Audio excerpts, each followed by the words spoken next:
دنیا وہ کتاب ہے جو کبھی نہیں پڑھی جا سکتی، اور زمانہ وہ استاد ہے جو سب کچھ سکھا دیتا ہے۔ نیک بننے کے لیے ایسے ہی کوشش کرو جیسے کوشش خوبصورت دکھنے کے لیے کرتے ہو۔ انسان کی لالچ کا پیالہ کبھی نہیں بھرتا، کیونکہ اس میں ناشکری کے سوراخ ہوتے ہیں جو اس کو بھرنے نہیں دیتے۔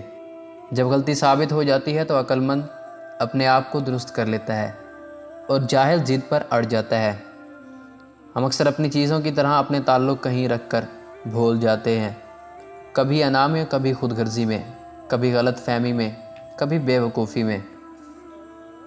رشتوں کو ایسی خوبی سے نبھاؤ جیسے شہد کی مکھی پھولوں سے رس بھی لے لیتی ہے اور ان کا نقصان کبھی نہیں ہونے دیتی۔ بھلی بات کہنا اور بااخلاق رہنا کسی نیکی سے کم نہیں۔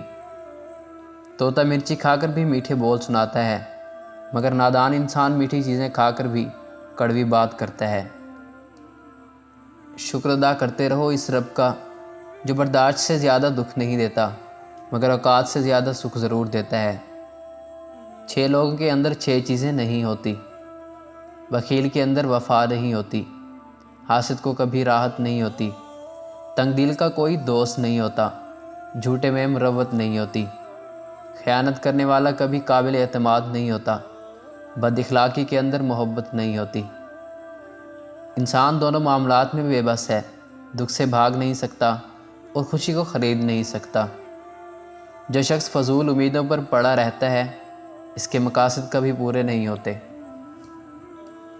جب اللہ راضی ہونے لگتا ہے تو بندے کو خود اپنے عیبوں کا پتہ لگنا شروع ہو جاتا ہے، اور یہی اس کی رحمت کی پہلی نشانی ہے۔ 3 چیزیں انسان کو اللہ تعالیٰ کی رضامندی تک پہنچاتی ہیں: بہت زیادہ استغفار، نرم رویہ، بہت زیادہ صدقہ دینا۔ صبر، شکر، ذکر اور فکر چاروں بہت بڑا درجہ رکھتے ہیں۔ صبر مشکل کو ٹالتا ہے، شکر نعمت کو بڑھاتا ہے، ذکر درجات کو بلند کرتا ہے، فکر گناہوں سے روکتا ہے۔